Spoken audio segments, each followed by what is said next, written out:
What is up, guys? My name's Matt from Magic with Brightening, and today we're going to be going over some of the Hour of Devastation spoilers. We had a lot of great spoilers yesterday, and I have one today.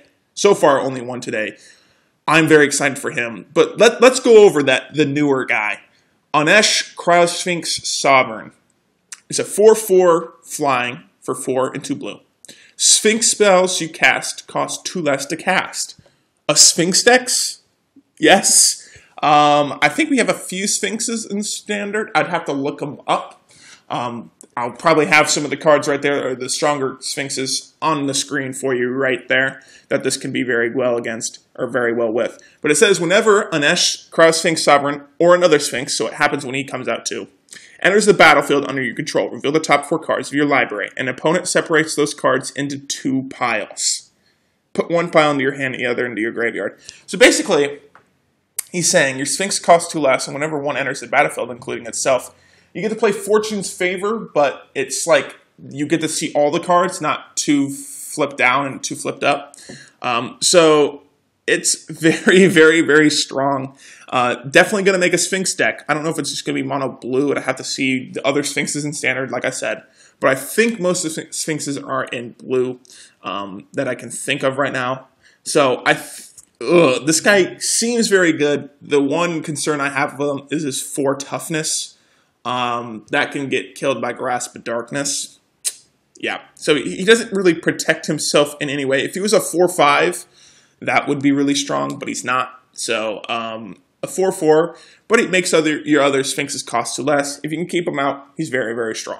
Let's go over Ruminap Hydra. All right, so I'm going to go over this guy quickly. There's already been so much talk about him, but I'm going to say that he's good right now. A lot of people are skeptical, but I'm going to say he's good. 3 and a green. Vigilance, Reach, Trample with a base power of 3/3. That's decent. It's not the best, but it's decent. But he says as long as you control a desert, he gets +1/+1. As long as there is a deck card in your graveyard, he gets +1/+1. He's a 4-mana 5/5 Vigilance, Reach, Trample. I don't think it'll be that hard to get a desert in your graveyard and a desert in play. All the deserts can be sacrificed to do something. Just not even looking back to Amonkhet, we've already had so many deserts released here. For our Devastation, you know, the mono-colored ones, there's the one that exiles all cards from graveyards. Those are the 2 that come to mind.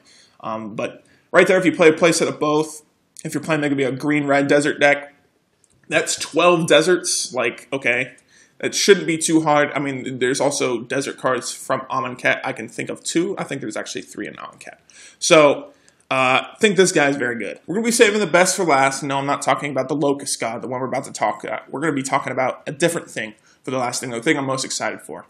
This is the Locust God, and a lot of people are torn on him, and so am I. I don't know if this guy's good in Standard. We'll be talking about his use in Standard here first. But he's 4 blue and a red for a legendary creature god with flying 4/4. Getting hit by Grasp of Darkness, but that's not going to matter with this guy.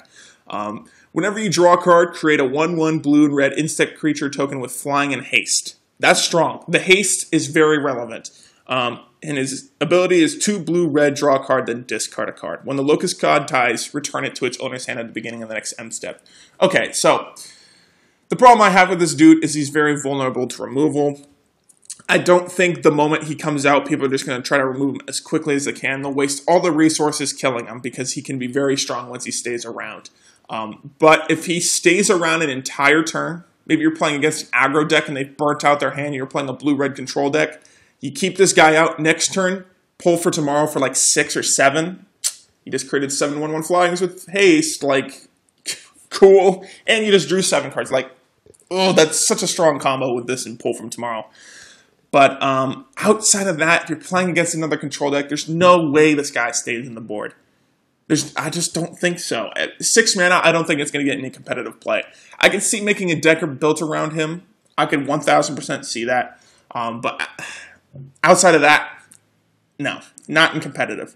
Now, he will, I want to see Commander decks with this guy. I really do. I think he'll be an all-star in Commander, since there's just so much ramp, and, you know, Commander is a way different format than Standard, as you guys know. So I think the Locust God can be good in, Commander. I think this set has a lot of good Commander cards, and I'm glad, because it'll get people into Commander.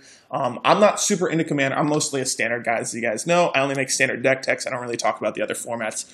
But it can get other people into Commander, and Commander is a super fun format. I think more people will say that Commander is, their favorite format than anything else. Maybe Modern over it. I don't think anyone's going to say Standard's over it.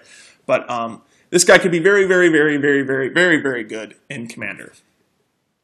All right, let's get to my favorite card that was released yesterday. This card is insane.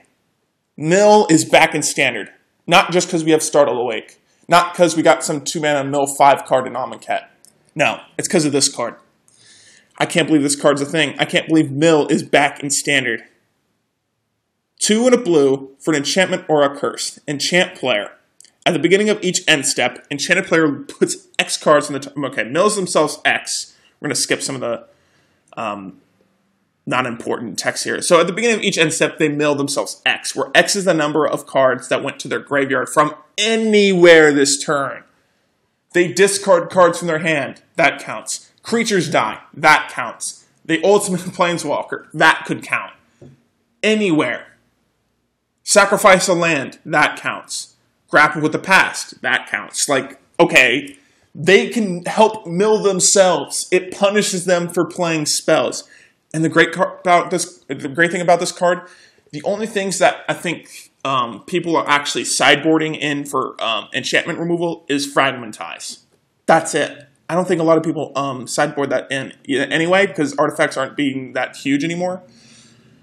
So this is looking like a very strong card. I've already play tested against it. I haven't play tested with it. I play tested against it, and I'm telling you right now, this thing is insane. If the price is super low when this set releases, grab your playset as soon as you can, or grab your foil playset if you're into foils.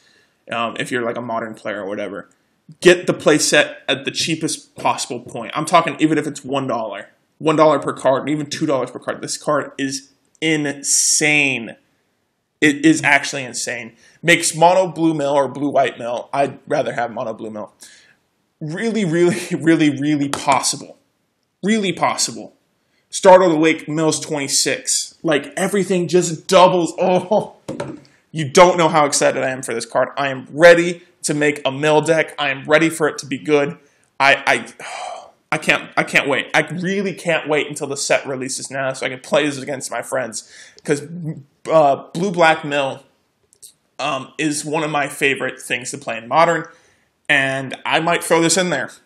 I am actually considering it. It might be Modern playable. So I am super excited for this card. I hope they throw in some more spells and stuff that help mill. I am ready for a mill deck, and this puts it together without a doubt in my mind. This card is going to be great. I'm going to get it as cheap as I can, as early as I can, and I advise you to if you want to make a mill deck. All right, as I was editing this, they did release, or I think they released, or I just missed it. They released Angel of Condemnation, 2 white for a 3/3 flying vigilance. Okay, that says 2 and a white tap. Exile another target creature, return it. So flicker a guy, but they return at the beginning of the next end step, which could be bad. 2 and a white. Exert Angel of Condemnation. Exile another target creature until Angel of Condemnation leaves the battlefield. What? What? And you know what the crazy thing about this card is? It has vigilance. So you can swing for 3 in the air, exert it, steal, or, exile one of their things, and protect. This is going to be a very, very strong card in blue-white control. Or even black-white control. Or mono-white control. Or any control deck that plays white. This plus Angel of Sanctions, oh my god. This card is insane. It really is. Oh my god. People are saying it'd be good for draft, which is very, very true. I don't know if it's going to get any competitive play, but I'm definitely going to be playing it in a budget control deck. So add that to the list. Also forgot to talk about Solemnity. I mentioned it in my deck tech earlier today. It's 2 and a white for an enchantment. Some good 3-drop enchantments today, or yesterday. Players can't get counters. No more energy! Finally! Oh my god. You have no idea how much I hate playing against Teamer Energy, even without Aetherworks Marvel. It's just boring at this point. That's why I'm not going to release the Teamer Energy deck that I said I would. It's just because the deck is so boring. Anyway, players can't get counters, energy counters, poison counters, infect, bye-bye. It says counters can't be put on artifacts, creatures, enchantments, or lands. Goodbye, green-black energy counter deck. Like, oh my god, so many good enchantments. This is a great sideboard card. Not going to see any main board, play, I don't think, in any deck. And if it does, it's kind of stupid unless there's some wicked combo I'm not thinking about in Standard. I'm sure it can see main board play in Modern. I'm sure there's a deck built around that. Anyway, I don't know too much about Modern. I don't know enough about Modern to know the ridiculous combos right off the top of my head. But anyway, no, I'm just thinking Standard here. No more energy. Like, thank God. Whirler Virtuoso is like my worst enemy in all my decks, just because it can create 1/1 chumps. But this can end that. It can end the reign of chumps. I don't think people will be playing energy anymore just because people sideboard this. This is ridiculously strong. I'm really liking this card. I'm going to get a playset the moment it becomes kind of cheap. No more energy counters. So we got things that don't give people energy counters. We got a desert land that exiles all cards from graveyards. So green black delirium, green black counters, Teamer energy, all those things are no longer a thing because of this and the desert card. This is insane. This is absolutely insane. Anyway, so a good day of spoilers yesterday. I really, really liked. I'm really liking this set a lot more than Amonkhet, and I hate to say that because Amonkhet had some good cards, but this set is good. This set is very, very strong. I don't know if it's strong, but it seems very fun, and that's something Standard's been missing for some time. I think Amonkhet brought a little bit of fun to the table with things like Regal Caracal. That's a fun card. They just had some fun cards. A lot of it was just kind of boring Standard stuff, but I think there's a lot of fun cards here in our Devastation. So, thank you guys so much for watching. I hope you enjoyed, and I'll see you in the next one.